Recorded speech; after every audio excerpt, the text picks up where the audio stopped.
ഇന്നത്തെ നമ്മുടെ റെസിപ്പി മത്തങ്ങ വെച്ച് ചെയ്തെടുക്കാൻ പറ്റിയ നല്ല വെറൈറ്റി ആയിട്ടുള്ള നല്ല ഹെൽത്തി ആയിട്ടുള്ള ഒരു സ്നാക്കാണ്.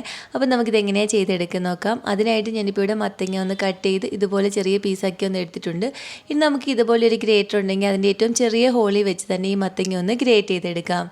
അതുപോലെ തന്നെ നിങ്ങൾക്ക് വീഡിയോ ഇഷ്ടപ്പെടുകയാണെങ്കിൽ ഇതുപോലെ റെസിപ്പികൾക്ക് ഈ ചാനൽ സബ്സ്ക്രൈബ് ചെയ്യാനും നിങ്ങളുടെ അഭിപ്രായം വീഡിയോയുടെ താഴെ കമൻറ്റായിട്ട് അറിയിക്കാനും മറക്കല്ലേ. ഇപ്പം നമ്മൾ മത്തങ്ങ എല്ലാം ഇവിടെ ഗ്രേറ്റ് ചെയ്ത് എടുത്തിട്ടുണ്ട്. ഇത് ഏകദേശം ഒരു 3 കപ്പ് ഉണ്ട്. ഇനി നമുക്കൊരു പാനിലേക്ക് 1 ടേബിൾ സ്പൂൺ നെയ്യ് ഒഴിച്ചു കൊടുക്കുക. ഈ നെയ്യ് ഇവിടുന്ന് ചൂടായി വരുമ്പം നമ്മളിവിടെ ഗ്രേറ്റ് ചെയ്ത് വെച്ചിരിക്കുന്ന ഈ മത്തങ്ങ ഇതിലേക്ക് ഇട്ട് കൊടുത്ത് ഇത് ഇളക്കി കൊടുത്ത് നമുക്കൊന്ന് കുക്ക് ചെയ്തെടുക്കണം. ഒരല്പസമയം ഇളക്കി കൊടുക്കണം. ഈ മത്തങ്ങ ഒന്ന് സോഫ്റ്റായി ഒന്ന് കുക്കായി വരുന്ന വരെ വേണം നമ്മളിതൊന്ന് ഇളക്കി കൊടുക്കാൻ. ഇപ്പോൾ മത്തങ്ങ ഇവിടെ ഒന്ന് കുക്കായി വന്നിട്ടുണ്ട്. ഇനി നമുക്കിതിലേക്ക് മധുരത്തിന് ആവശ്യമായ ശർക്കര ചേർത്ത് കൊടുക്കാം.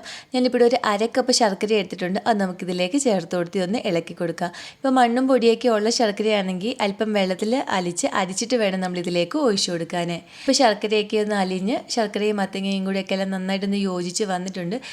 ഈ ഒരു സമയമാകുമ്പോൾ നമുക്കിതിലേക്ക് ഒരു 1/2 ടീസ്പൂൺ ഏലക്കാപ്പൊടിയും കൂടി ചേർത്ത് കൊടുക്കാം. ഈ ഏലക്കാപ്പൊടിയും കൂടി ചേർത്ത് കൊടുത്ത് ഒരല്പസമയം ഒന്ന് ഇളക്കി കൊടുക്കണം. ഇത് പാനിൽ നിന്നൊക്കെ വിട്ട് വരുന്ന ആ ഒരു പരുവായി വരുന്ന വരെ വേണം നമ്മളിതൊന്ന് ഇളക്കി കൊടുക്കാൻ. ഇനി നമുക്കിതിലേക്ക് 1 ടേബിൾ സ്പൂൺ നെയ്യ് കൂടി ഒഴിച്ചു കൊടുക്കാം.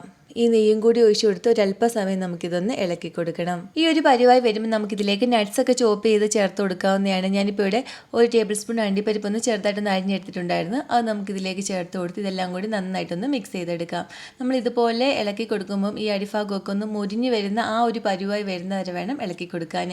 ഇപ്പോൾ ഇതിവിടെ കറക്റ്റ് പരുവായി വന്നിട്ടുണ്ട്. ഇനി നമുക്ക് ഫ്ലെയിം ഓഫ് ചെയ്ത് കൊടുക്കാം.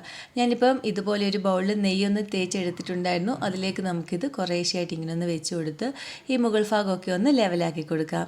ഇനി ഇതൊന്ന് തണുക്കാൻ വേണ്ടി മാറ്റി വെക്കണം. തണുത്തതിന് ശേഷം നമുക്കിത് ഇളക്കി സെർവ് ചെയ്യാവുന്നതാണ്. അങ്ങനെ മത്തങ്ങ വെച്ചിട്ട് ചെയ്തെടുക്കാവുന്ന നല്ല ഹെൽത്തി ആയിട്ടുള്ള പലഹാരം ഇവിടെ റെഡി ആയിട്ടുണ്ട്.